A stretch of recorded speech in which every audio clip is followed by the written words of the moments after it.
Hinduism and Shri Ramakrishna.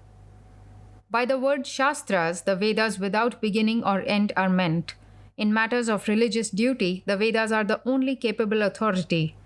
The Puranas and other religious scriptures are all denoted by the word Smriti, and their authority goes so far as they follow the Vedas and do not contradict them. Truth is of two kinds. One, that which is cognizable by the five ordinary senses of man and by reasonings based thereon. Two, that which is cognizable by the subtle, supersensuous power of yoga. Knowledge acquired by the first means is called science, and knowledge acquired by the second is called the Vedas. The whole body of supersensuous truths, having no beginning or end, and called by the name of the Vedas, is ever existent. The Creator Himself is creating, preserving, and destroying the universe with the help of these truths. The person in whom this supersensuous power is manifested is called a rishi, and the supersensuous truths which he realizes by this power are called the Vedas. This rishihood, this power of supersensuous perception of the Vedas, is real religion, and so long as this does not develop in the life of an initiate, so long is religion a mere empty word to him, and it is to be understood that he has not taken yet the first step in religion. The authority of the Vedas extends to all ages, climes, and persons. That is to say, their application is not confined to any particular place, time, and persons. The Vedas are the only exponent of the universal religion. Although the supersensuous vision of truths is to be met within some measure in our Puranas and Itihasas and in the religious scriptures of other races, still the fourfold scripture known among the Aryan race as the Vedas being the first, the most complete, and the most undistorted collection of spiritual truths, deserve to occupy the highest place among all scriptures, command the respect of all nations of the earth, and furnish the rationale of all their respective scriptures. With regard to the whole Vedic collection of truths discovered by the Aryan race, this also has to be understood that those portions alone which do not refer to purely secular matters and which do not merely record tradition or history or merely provide incentives to duty form the Vedas in the real sense. The Vedas are divided into two portions, the Jnana-kanda, knowledge portion, and the Karma-kanda, ritual portion. The ceremonies and the fruits of the Karma-kanda are confined within the limits of the world of Maya, and therefore they have been undergoing and will undergo transformation according to the law of change, which operates through time, space, and personality. Social laws and customs likewise, being based on this Karma-kanda, have been changing and will continue to change hereafter. Minor social usages also will be recognized and accepted when they are compatible with the spirit of the true scriptures and the conduct and example of holy sages.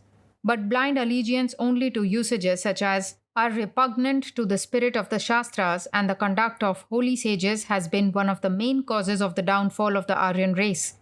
It is the Jnana-kanda or the Vedanta only that has for all time commanded recognition for leading men across Maya and bestowing salvation on them through the practice of yoga, bhakti, jnana, or selfless work. And as its validity and authority remain unaffected by any limitations of time, place, or persons, it is the only exponent of the universal and eternal religion for all mankind. The Samhitas of Manu and other sages, following the lines laid down in the Karma-kanda, have mainly ordained rules of conduct conducive to social welfare, according to the exigencies of time, place, and persons. The Puranas, etc., have taken up the truths embedded in the Vedanta and have explained them in detail in the course of describing the exalted life and deeds of avatars and others. They have each emphasized, besides, some out of the infinite aspects of the Divine Lord to teach men about them. But when by the process of time, fallen from the true ideals and rules of conduct and devoid of the spirit of renunciation, addicted only to blind usages, and degraded in intellect, the descendants of the Aryans failed to appreciate even the spirit of these Puranas, etc., which taught men of ordinary intelligence the abstruse truths of the Vedanta in concrete form and diffuse language, and appeared antagonistic to one another on the surface, because of each inculcating with special emphasis only particular aspects of the spiritual ideal. And when, as a consequence, they reduced India, the fair land of religion, to a scene of almost infernal confusion by breaking up piecemeal the one eternal religion of the Vedas, Sanatana Dharma, the grand synthesis of all the aspects of the spiritual ideal, into conflicting sects and by seeking to sacrifice one another in the flames of sectarian hatred and intolerance. Then it was that Sri Bhagavan Ramakrishna incarnated himself in India to demonstrate what the true religion of the Aryan race is, to show where, amidst all its many divisions and offshoots scattered over the land in the course of its immemorial history, lies the true unity of the Hindu religion, which, by its overwhelming number of sects discordant to superficial view, quarreling constantly with each other and abounding in customs divergent in every way, has constituted itself a misleading enigma for our countrymen and the butt of contempt for foreigners, and above all to hold up before men for their lasting welfare as a living embodiment of the Sanatana Dharma, his own wonderful life into which he infused the universal spirit and character of this Dharma, so long cast into oblivion the process of time, in order to show how the Vedic truths, eternally existent as the instrument with the Creator in his work of creation, preservation, and dissolution, reveal themselves spontaneously in the minds of the rishis, purified from all impressions of worldly attachment, and because such verification and confirmation of the scriptural truths will help the revival, reinstatement, and spread of religion, the Lord, though the very embodiment of the Vedas, in this his new incarnation has thoroughly discarded all external forms of learning. That the Lord incarnates again and again in human form for the protection of the Vedas or the true religion and of Brahminhood or the ministry of that religion is a doctrine well established in the Puranas, etc. The waters of a river falling in a cataract acquire greater velocity. The rising wave after a hollow swells higher. So after every spell of decline, the Aryan society, recovering from all the evils by the merciful dispensation of Providence, has risen the more glorious and powerful. Such is the testimony of history. After rising from every fall, our revived society is expressing more and more its innate eternal perfection, and so also the omnipresent Lord in each successive incarnation is manifesting himself more and more. Again and again has our country fallen into a swoon, as it were, and again has India's Lord, by the manifestation of himself, revivified her. But greater than the present deep dismal night, now almost over, no pall of darkness had ever before enveloped this holy land of ours. And compared with the depth of this fall, all previous falls appear like little hoof marks. Therefore, before the effulgence of this new awakening, the glory of all past revivals in her history will pale like stars before the rising sun. And compared with this mighty manifestation of renewed strength, all the many past epochs of such restoration will be as child's play. The various constituent ideals of the religion eternal, during its present state of decline, have been lying scattered here and there for want of competent men to realize them, some being preserved partially among small sects and some completely lost. But strong in the strength of this new spiritual renaissance, men, after reorganizing these scattered and disconnected spiritual ideals, will be able to comprehend and practice them in their own lives, and also to recover from oblivion those that are lost.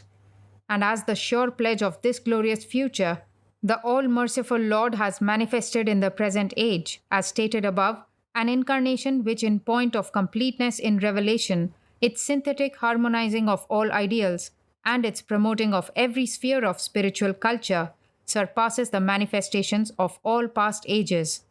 So at the very dawn of this momentous epoch, the reconciliation of all aspects and ideals of religious thought and worship is being proclaimed. This boundless, all-embracing idea had been lying inherent, but so long concealed, in the religion eternal and its scriptures, and now rediscovered, it is being declared to humanity in a trumpet voice. This epochal new dispensation is the harbinger of great good to the whole world, especially to India, and the inspirer of this dispensation, Sri Bhagavan Ramakrishna, is the reformed and remodeled manifestation of all the past great epoch makers in religion. O man, have faith in this and lay to heart. The dead never return. The past night does not reappear. A spent up tidal wave does not rise anew. Neither does man inhabit the same body over again. So, from the worship of the dead past, O man, we invite you to the worship of the living present. From the regretful brooding over bygones, we invite you to the activities of the present. From the waste of energy in retracing lost and demolished pathways, we call you back to broad new laid highways lying very near. He that is wise, let him understand.